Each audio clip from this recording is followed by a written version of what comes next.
Bonjour tout le monde, c'est Stevie de Music Feelings et on l'a vu à plusieurs reprises, une carrière c'est beaucoup de choses. C'est du chant, de la danse, du sex appeal, des larmes aussi, parfois beaucoup. Surtout justement quand on fait 10 000 ventes en première semaine en étant en major et avec une exposition absolument maximale, parce qu'à part si vous vivez dans une grotte et si vous vous intéressez absolument pas à la planète R&B, vous connaissez absolument tous Chloé Bailey qui est une des stars montantes de la scène. C'est la protégée de Beyoncé et il était prévu qu'elle devienne une force de frappe extraordinaire, que le relais se passe sur la scène R&B. Et malheureusement, les choses ne se sont pas passées exactement comme prévu, comme moi-même je le prévoyais, parce qu'à la base, je dois vous dire la vérité, Chloé, dans sa petite équipe de nouvelles chanteuses de R&B, c'était ma préférée. Et c'est d'autant plus pour ça que la chronique de ce plantage annoncé me paraît d'autant plus incompréhensible, mais c'est ce qu'on va décrypter dans cette vidéo. Pendant que vous likez, que vous commentez, que vous me rejoignez sur Instagram, parce que vous allez voir que sur Instagram, c'est là que les choses se passent. Pour Chloé, certes,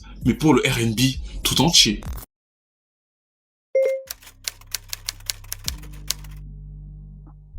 Breaking news, la scène R&B féminine américaine va mal. Vous le savez même si vous ne suivez pas spécifiquement le R&B depuis 10, 15, 20 ans, parce que vous avez quand même l'habitude d'avoir retenu certains noms en fait. C'est-à-dire que vous savez que quand Ashanti cartonne, derrière Ashanti, il y avait les Christina Milian, les Maya, toutes les chanteuses dont on a parlé. Moi, je les distinguais un peu par étage. C'est-à-dire qu'on a les premiers couteaux, les chanteuses qui étaient très populaires, Ashanti, Mary J. Blige, Keyshia Cole, qui ont leur moment de gloire. C'est-à-dire que tu es un premier couteau quand tu es au summum de ton mainstream. Après, tu peux passer deuxième couteau quand ça marche un peu moins bien. Mais dans des années comme 2005, vous vous rendez compte que les premiers couteaux, ce sont par exemple des Mariah Carey, et les dixièmes couteaux, ce sont par exemple des Chida Moses.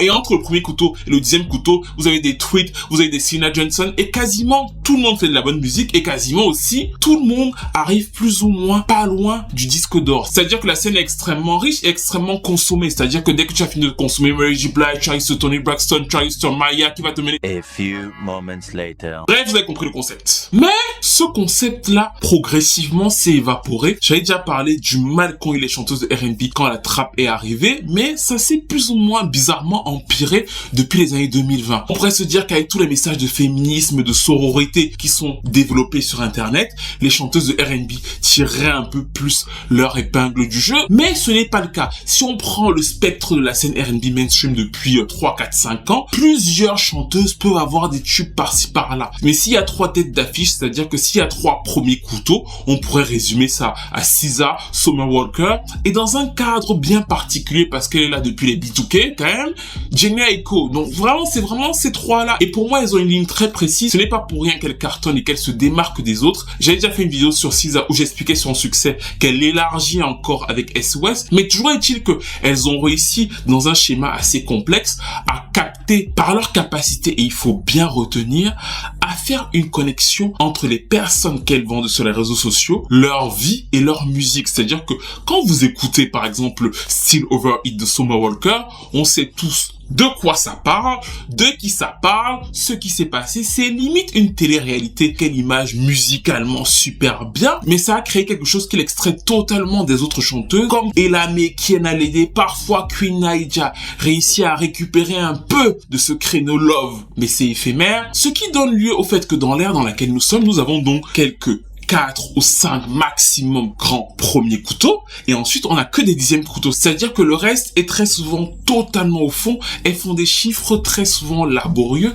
ce qui pour moi s'explique d'abord de façon sociologique. Je vous le dis souvent, mais vous pensez que je rigole, le R&B c'est la vie. Donc en fait, le fait que ce R&B là marche moins bien correspond au fait que la société pour moi a beaucoup changé, et on peut faire une analyse, si vous me le permettez d'ailleurs. Est-ce que vous me permettez de faire une analyse? On reviendra beaucoup plus sur la sociologie, qui expliquera donc pourquoi est-ce que les musiques rap, R&B et tout ça là marchent. Dites-moi dans les commentaires si vous me permettez de le faire, comme ça je le ferai dans une autre vidéo. Mais ce que je veux dire ici, c'est que la société ayant changé par rapport à il y a 4, 5, 10 ans, ce genre-là s'en sort moins bien, au profit notamment, mais pas en contradiction, du rap féminin. C'est-à-dire que c'est beaucoup plus facile avec des Lola Brooke, des Ice Spice, des Gloria, des City Girls, de faire exploser une rappeuse dans l'ère dans laquelle nous sommes, qu'une chanteuse. Il y a quasiment que des rappeuses qui sont de plus en plus en vue dans le game, ce qui était beaucoup moins le cas il y a 10-15 ans. C'est-à-dire que la situation s'est un peu inversée. Si on prend par exemple Nicki et Cardi B en termes de premier couteau gros poisson, on va se rendre compte très rapidement que derrière, il y a énormément de gens dans la maille en fait. Vous allez voir les City Girls, les taux, et elles sont très souvent dans ce créneau de la bad bitch, très sexy, très indépendante, qui n'a pas besoin d'hommes. Et ce truc-là est de plus en plus porteur sur la scène R&B hip-hop féminine au profit des rappeuses, et c'est exactement à ce moment précis qu'arrive donc Chloé.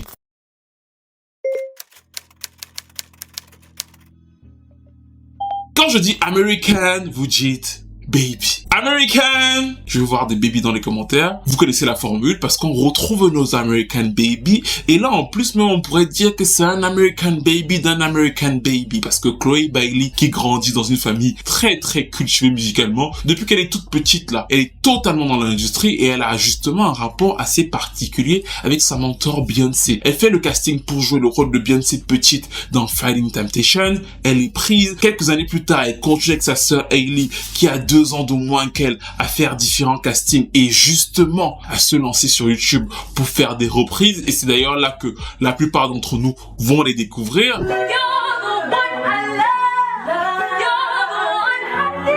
Elles sont jolies, elles sont super talentueuses, famille chrétienne, que demande le peuple en fait? On apprécie les voir chanter, la mentor qui est son idole absolue les repère, elle les signe sur son label Parkwood, et c'est la grande histoire en fait. Petit à petit, elles ont des moyens de sortir leur premier album en duo, qui est un mélange entre soul, néo-soul et un son un peu pop. On voit qu'elles essaient de construire une identité en allant souvent vers des titres un peu expérimentaux. L'une de mes préférées de l'album, c'était cette chanson-ci.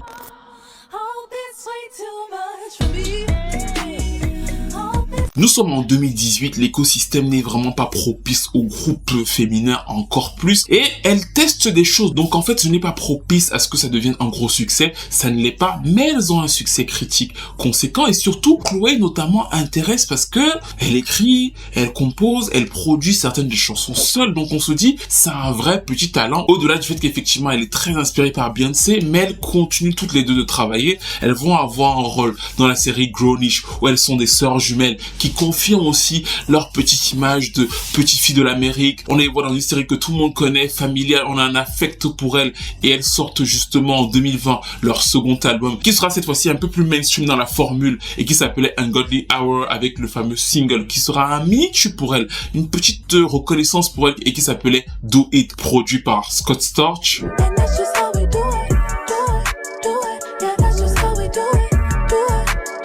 Avec ce disque, elles continuent de faire évoluer leur son, leur identité sonore. On retrouve des titres très harmonisés, très aériens, parfois des inspirations même néo-soul, sur des productions souvent trap, souvent poppy. Mais toujours est-il que vous retrouvez sur des chansons comme Forgive Me ou encore Busy Boy leur identité. Vous savez que ce sont les deux, vous savez que c'est un tandem, et c'est pour ça qu'elles vont avoir un gros succès critique, une nomination au Grammy Award.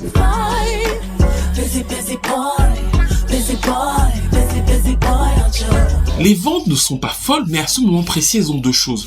Le respect de leur père, gros succès critique, et surtout, en fait, les gens les aiment bien. Même s'ils achètent pas, on les a vus grandir dans la série, elles font plutôt une musique cool, elles sont pas forcément mainstream, et on respecte ça. Donc, en fait, il n'y a pas de haine autour des deux filles, au moment où en 2021, elles décident de se séparer pour que chacune puisse faire carrière solo, parce que Chloé vise la scène R&B et Hailey va devenir la petite sirène. Solo, it's been like I have to okay, Chloé, you can do it. You are special. Everything you have to say matters. So, it's been a journey for sure. Dès le début de la promo, Chloé a été claire et très ferme.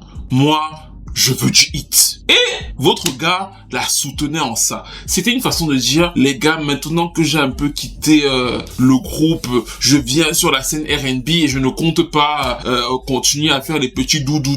Je compte m'imposer sur la scène, et je trouvais, moi, qu'elle avait un profil super intéressant. Pourquoi? Parce qu'elle vient d'un groupe. Quand les gens viennent d'un groupe et qu'ils sont principaux chanteurs de ce groupe, comme elle l'était, ils ont ce souci des harmonies, des runs, des riffs, chose qu'elle a toujours eu, et qui m'a toujours intéressé chez elle. Ça, c'est la première chose. L'autre chose, c'est que elle écrit, elle compose, elle produit. Je me suis dit, bon, si elle a déjà ces deux aspects-là, et qu'en plus, le troisième, elle sait performer, le fait de l'envoyer sur la scène mainstream R&B, ça peut être une bouffée d'air frais, parce qu'ils seront obligés de trouver une formule où ils vont puiser dans les codes plus ou moins anciens, parce que dans la manière dont elle se pense d'abord artistiquement, le fait de structurer ses harmonies, le fait de performer, ce genre de choses, c'est un peu old school par rapport à l'ère dans laquelle nous sommes. Donc je me suis dit, on va se retrouver un peu chez elle et l'associer à quelque chose de plus moderne pour se trouver un écosystème justement dans cette vibe où il y a Summer Walker, Jenna Echo, SZA, mais surtout toutes les autres rappeuses en fait. Comment trouver le juste milieu? C'était le défi de l'équipe Parkwood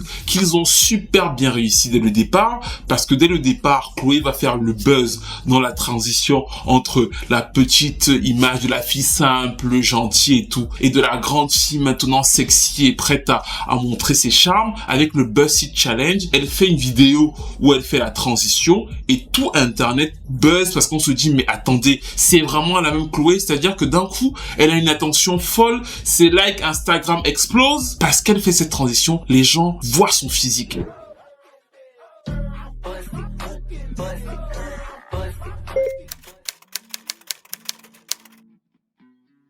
Nous sommes début 2021, elle a un buzz de fou, son Instagram explose, même sa propre sœur est surprise de voir à quel point ça prend, et elle enchaîne ce genre de vidéos. On la voit danser de façon très sexuelle, toujours un peu olé olé, et ça prend, ça continue de prendre. Et moi d'ailleurs, je me fais un plaisir de repartager ces vidéos-là sur Instagram parce que je comprends un peu le jeu, le petit jeu de la good girl qui va devenir la bad girl. Et elle commence aussi à faire des reprises où à chaque fois, elle se touche les attributs. Voilà, ça gêne beaucoup de gens, mais moi je trouve ça drôle. Making love with you is all I wanna do. Ce petit jeu-là fait monter sa hype de fou jusqu'à la sortie de son premier single qui s'appelait Have Mercy et qui est justement dans l'idée de ce qu'on s'est représenté dès le début en fait. C'est-à-dire qu'en termes de marketing, on voit une espèce de chanteuse avec beaucoup de capacités vocales qui la pose sur un truc beaucoup plus trap, beaucoup plus hip-hop, mais qui dans le même temps ne veut pas totalement lâcher ses harmonies parce que vous voyez qu'elle continue à faire des harmonies, des runs, il y a un bridge. Donc en fait, elle est sectionnée entre les deux trucs sur la chanson. Ce qui me fait sourire parce que je m'attendais à ça, mais ce qui va frapper les gens, c'est le marketing autour de l'image. C'est-à-dire que le clip sort et les gens sont à la fois heureux pour elle parce qu'il y a un vrai engouement. La chanson débute à la 28e place au Hot 100 et beaucoup trouvent qu'elle en fait trop. Il y a un moment où elle se tape les jambes écartées entre parenthèses de poisson rouge et ça fait grincer. Mais dans la mouvance autour de cette image, de cette hype et de ce truc qu'on attendait, la chanson a un bon démarrage. Elle passe plutôt bien à la radio. Elle fait une reprise du titre Feeling Good de Nina Simone.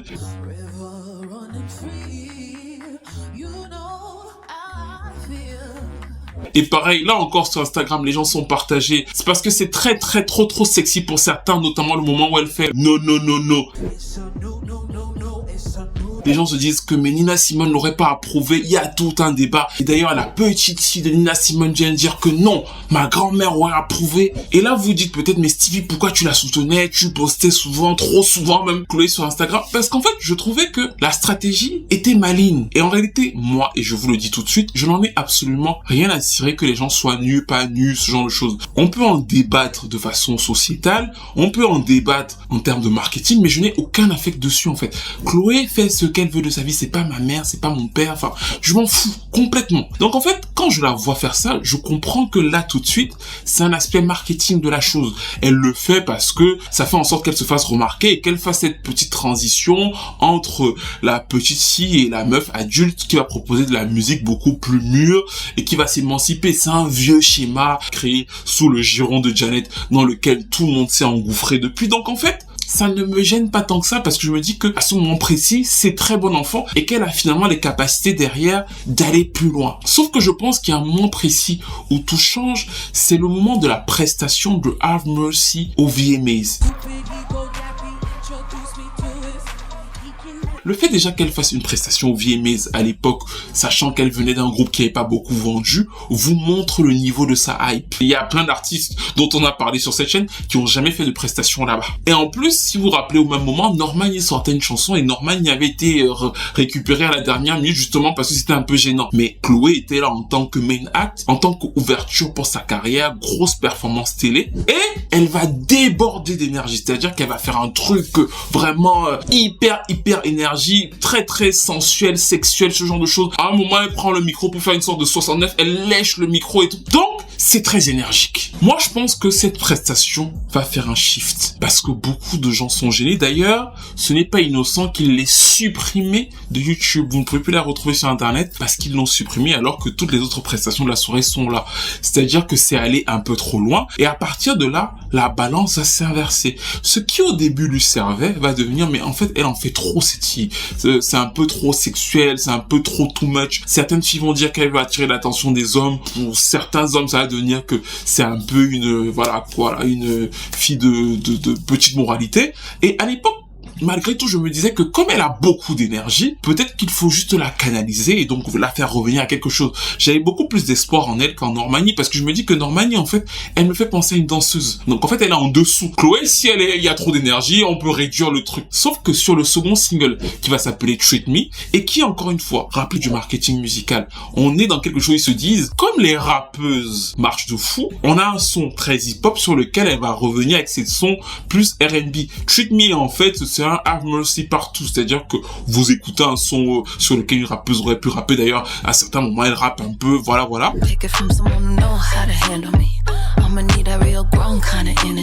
De l'autre côté, on la retrouve en train de chanter. Mais pour moi, le crime autour de cette chanson, ce n'est même pas tant musical, c'est le clip. C'est-à-dire que le clip va cristalliser quelque chose et même casser son buzz parce que la chanson va commencer à la 81e place. Donc on voit déjà que c'était beaucoup moins bien que Have Mercy avec toute la hype. Et ensuite, elle va totalement s'effondrer parce que dans le clip, elle montre toutes les positions, elle fait tout. C'est-à-dire que c'est un clip de rappeuse hood, ratchet, ghetto qui te montre que vraiment le Kama Sutra, toutes les positions, voilà, je sais faire. Et qui, paradoxalement, ne correspondait pas totalement à l'image de la Good Girl Gone Bad. C'est-à-dire que c'était trop éloigné, voire un peu vulgaire. Et quand je dis vulgaire, c'est pas moi qui dis que c'était vulgaire. Je dis que par rapport aux gens qui la regardaient, il va commencer à y avoir ce regard de que, mais qu'est-ce que cette fille fait ? Tout ce à quoi on a assisté depuis, selon moi, part précisément de ces deux moments-là. Elle va commencer à être harcelée sur les réseaux sociaux, très critiquée par rapport au fait qu'elle était très sexuelle, et à chaque fois elle va répondre en disant c'est un peu moi sur scène, c'est comme ça que je vais exprimer ma féminité, je n'ai pas grandi en m'aimant et quand je suis sur scène c'est comme ça que je suis. Des fois même elle pleure, donc on voit que c'est pas simple pour elle de gérer tout ça. So when I see all the uproar about my posts and stuff, I'm a bit confused. Like, I really don't understand because I've never seen myself in that way or in that light. Mais bizarrement, et c'est ce que je leur reproche et ce pourquoi certains m'ont tant insulté sur internet, ils vont continuer ce marketing-là. Tout en voyant que ça ne fonctionne pas, tout en voyant qu'elle est atteinte moralement, ils vont continuer à la marketer exactement de la même façon. C'est-à-dire que le troisième single, c'était une chanson qui s'appelait Surprise.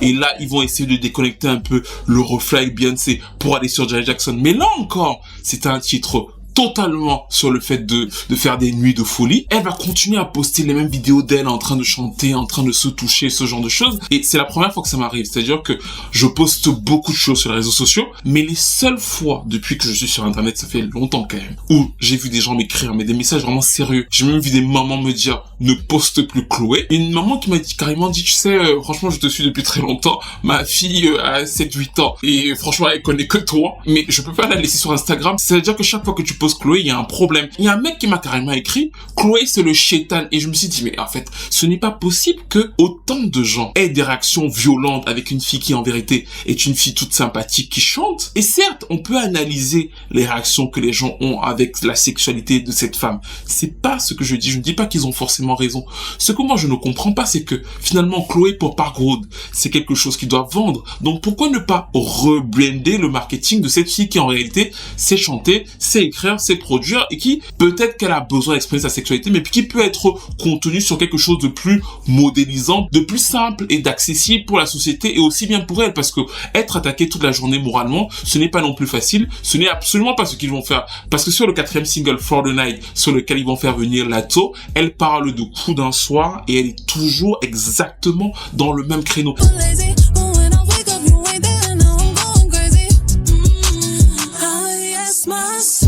Et je trouve d'ailleurs ça hyper dommage parce qu'une chanteuse de R&B en réalité, elle a plusieurs personnages. Elle peut être sexuelle le matin, fâchée parce que vous avez rompu, ce genre de choses. Là, on a vendu cette fille qui a énormément de capacités. Ses 4 premiers singles, c'est exactement le même créneau, exactement la même image. Et elle se plante les 4 fois et à chaque fois c'est pire. C'est-à-dire que les 2 premiers singles, au moins entrent au hot 100 et après, vu qu'elle commence à être détestée sur cette image-là, ça n'entre même plus.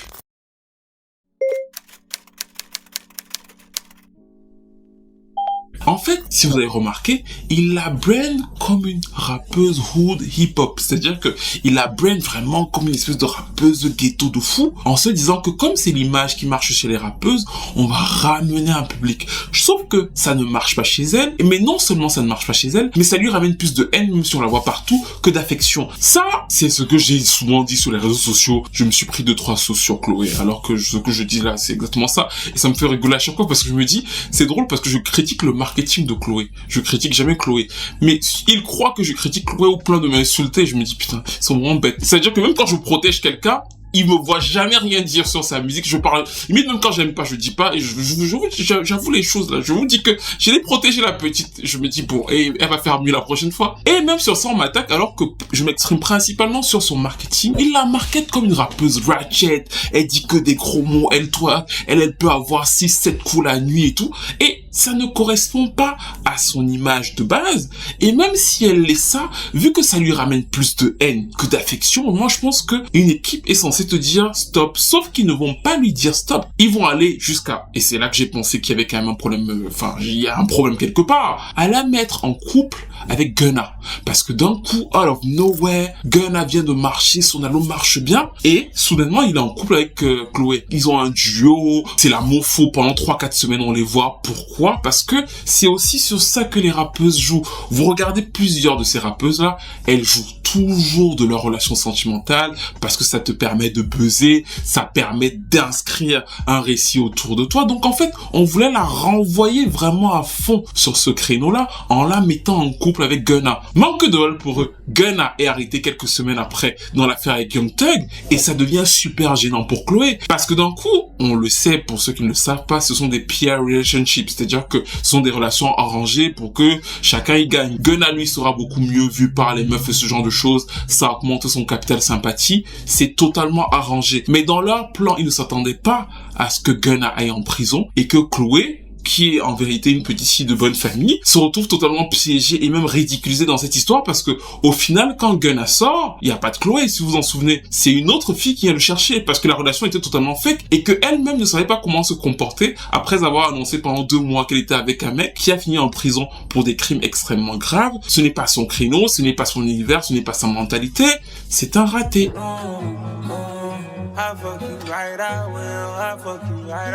En fait, ce que Chloé vit, on l'a vu à plusieurs reprises sur cette chaîne YouTube, c'est une totale erreur de branding. C'est juste qu'on le voit en live. Ils se sont dit qu'ils allaient récupérer toutes les codes des rappeuses là, les coller sur elle, et ensuite lui mettre un peu de chant, faire une mixture, l'envoyer partout, tout le monde va la voir, tout le monde va parler d'elle, elle aura un marketing incroyable parce que Chloé a un marketing incroyable, on la voit partout, à tous les shows, toutes les émissions. Là, en ce moment, elle sort même 2 films. Donc, voilà, il mise beaucoup sur le fait de la voir. Et derrière, ils vont avoir des retombées. Sauf que ce marketing, progressivement, c'est totalement retourné contre elle. C'est même devenu de la haine pure. Et je disais dans un TikTok récent où je décryptais ça que Chloé n'est pas censée être la fille qui suscite de la haine parce qu'on n'aime pas sa pochette d'album. Les gens sont censés se dire j'aime pas ta pochette d'album mais je vais te soutenir parce que tu es mago. Le fait qu'elle reçoive de la haine sur sa pochette d'album, ça veut dire que le marketing autour de son image est détruit. Ils ont créé quelque chose qui n'existe pas. Et on peut vendre quelque chose qui n'existe pas. Ce n'est pas inédit en soi. Sauf que dès que le public le remarque, marques, ils ne vont pas adhérer. Et c'est pour ça que inclure dans son marketing promo 15 jours avant la sortie de son album une scène dans une série télévisée où elle est à quatre pattes en train de se faire, d'avoir une relation sexuelle avec Idris Dempsey. En fait, il faut bien qu'on soit clair ici. Moi, c'est pas tant le fait qu'elle fasse cette scène, elle fait ce qu'elle veut. Ce que je perçois, c'est le fait que ça marque les gens. Et plein de gens sur Twitter, partout dans le monde, ne faisaient que parler de cette scène-là. Parce qu'effectivement, c'est même pas cinématographique en soi. On dirait vraiment une scène érotique filmée avec un téléphone portable. On voit quasiment tout. Mais à la limite, oui, vous allez me dire c'est de l'acting et ce genre de choses. Sauf que c'est de l'acting inclus dans son marketing promo. Si par exemple vous managez une artiste, nous sommes le 13 avril, elle sort son album le 30 avril, imaginons, et qu'elle a une grosse scène de sexe dans une série télévisée. Vous êtes conscient quand même que c'est un marketing promo, c'est-à-dire que c'est le roll-out pour l'album. Vous espérez que ce qui va se passer là-dedans va faire en sorte que voilà, les retombées en fait. Et c'est ça que je ne comprends pas dans Parcours, parce que cette image d'elle-là a été rejetée 100 fois. Donc pourquoi la remettre dans cette série-là, lui faire accepter ce rôle-là, l'inclure dans la sortie promo de son album, sachant que ça allait faire buzzer de partout, ce qui a effectivement buzzé, et derrière, elle n'a rien récupéré. Et ça, c'est ce que je pense personnellement. Pour qu'une artiste fasse ce genre de scène, il faut que ça se soit bénéfique en fait. Si c'est une artiste avec laquelle je travaille, je sais que beaucoup d'entre vous me méprisez là, mais oui, je travaille avec des artistes. Et donc des fois, si une artiste vient, elle me dit Stevie, je dois faire une scène de sexe dans une série. C'est pas le débat de que à l'aise avec sa sexualité ou pas. Dès le moment où elle me dit oui, je suis prête à être à quatre pattes et tout, il y a pas de problème pour moi. Voilà, c'est son droit. Je vais juste lui demander, il faut que ça te rapporte quelque chose. Si tu dois le faire et que tu es prête à le faire, c'est pas en mode tu vas passer dans une série, tout le monde va parler de toi et tu vas mourir à la 25e minute. Et c'est pour moi l'erreur qu'ils ont faite avec elle, c'est-à-dire qu'ils se sont dit que ce marketing de la sexualité extrême, qui ne fonctionne même plus chez une grosse partie des jeunes parce qu'ils sont tellement tout le temps exposés à ça que pour eux ça devient la norme. Bah en fait ce marketing là, certes ça a fait parler de Chloé partout, mais ça n'a pas porté du tout son album parce que dans le même temps elle a un problème musical, c'est-à-dire que dans la manière dont elle a pensé son disque, c'est vraiment ce que je voulais qu'elle fasse à la base, c'est-à-dire que reprendre des codes du R&B mainstream un peu old school et les caler dans l'air. Sauf que la manière dont elle l'a faite n'est pas toujours exactement réussie parce que souvent les chansons ne sont pas terminées. Elle fait des espèces de chansons TikTok. Le duo avec Chris Brown en est la preuve, c'est-à-dire que je pense que vous rajoutez une minute en plus à ce duo-là et une apothéose, ça donne quelque chose de beaucoup plus abouti que ce qu'on a eu là.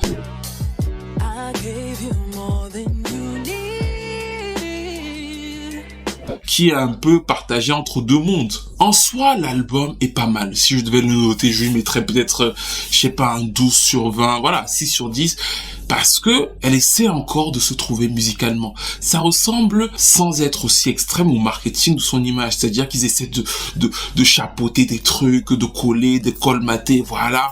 Et ce n'est pas le talent qui manque, effectivement. Elle sait chanter, elle sait écrire, elle coproduit plusieurs des chansons parce qu'elle ne coproduit pas seule, justement, elle coproduit. Et justement, je pense que ça correspond bien à cette idée de colmater pas mal de trucs, c'est-à-dire qu'elle a produit, après on a envoyé à quelqu'un qui a lui-même donné son petit truc et une autre personne a donné son petit truc. Donc ça donne un truc qui n'a pas encore d'identité musicale claire, même si j'aime beaucoup les chansons comme Make It Look Easy,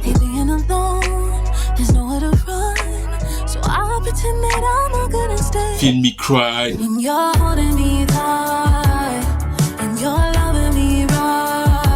In Pieces. J'aime plus la seconde partie de l'album que la première partie de l'album. Je suis obligé de reconnaître que mes chansons préférées de l'album sont pas les chansons qui la déterminent en soi. Beaucoup de gens auraient pu les chanter.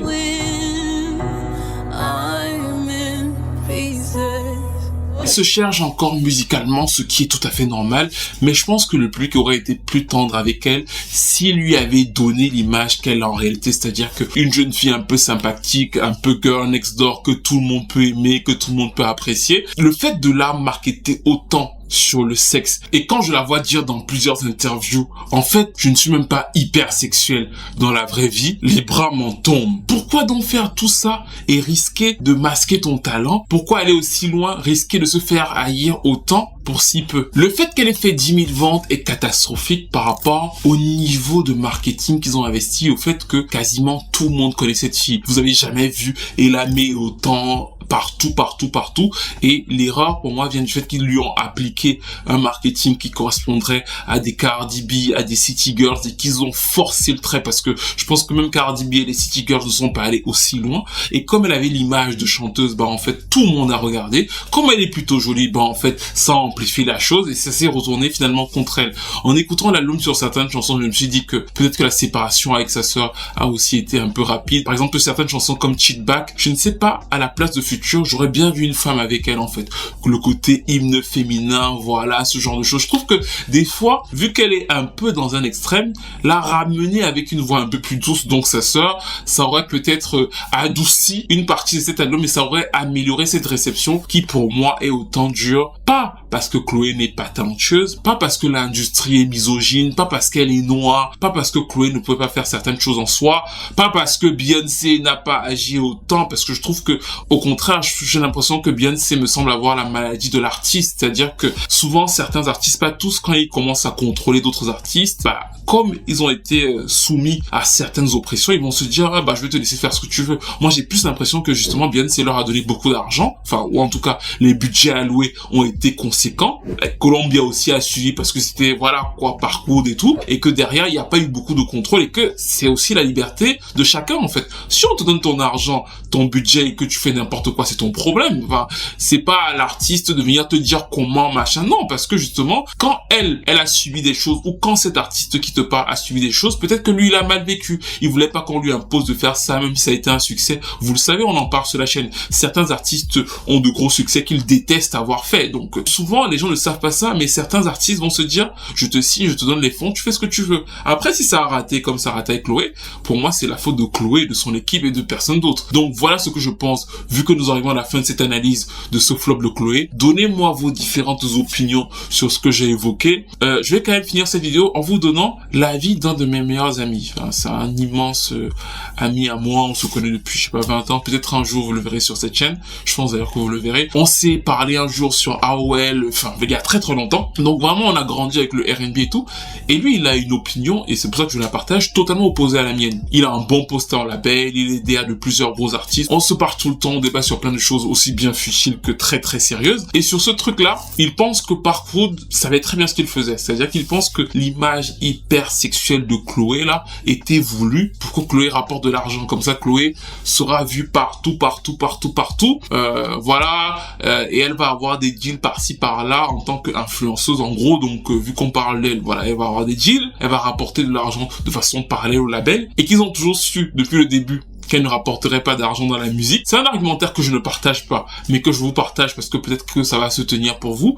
Mais il faut savoir que c'est un argumentaire qui est basé sur le fait que, pour lui, Chloé est extrêmement médiocre, et comme elle est médiocre, la technique n'a pas été de se dire on va la vendre en tant que chanteuse comme les Christina Milian et les autres, mais ils se sont dit on va la vendre en tant qu'influenceuse qui fait de la musique, elle va faire des buzz par-ci par-là, et puis voilà. Moi, je partage pas ça parce que je me dis que quand même la petite, toute sa vie, c'est d'abord la musique, c'est une productrice, une chanteuse de base, mais c'est son avis, je vous le partage. J'espère que vous me donnerez les vôtres dans les commentaires, ce que vous avez pensé du roll-out de Chloé. Est-ce que vous avez aimé l'album? Est-ce que ça vous a dégoûté, cette hypersexualisation? J'aime pas le mot hypersexualisation parce que hyper, ça veut déjà dire qu'on est dans le jugement de quelque chose. Donc les gens font en vérité ce qu'ils veulent. Mais le marketing appliqué à Chloé, qui a donc fait en sorte qu'il soit surtout centré sur son sex appeal, sur sa manière d'être, sur ses formes et ce genre de choses, est-ce qu'il vous a gêné? Est-ce que vous le trouvez contradictoire par rapport à l'image d'elle en réalité qui te dit que frère, moi je suis même pas sexuel? Est-ce que vous le comprenez? Est-ce que vous le comprenez pas? Est-ce que vous avez aimé une chanson d'elle? Est-ce qu'il y a eu un déclic chez vous pour l'aimer? Est-ce qu'il y a eu un déclic chez vous pour la rejeter?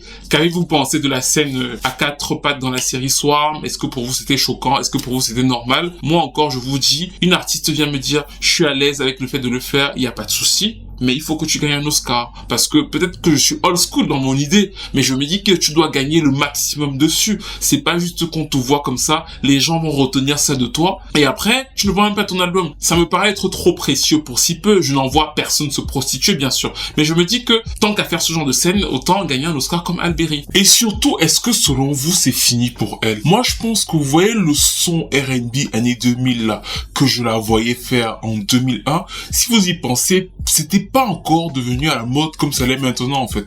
Tout le monde fait ce throwback là actuellement, à savoir Tori Kelly ou encore Doechii. Et si vous écoutez le single de Doechii qui s'appelle donc What It Is,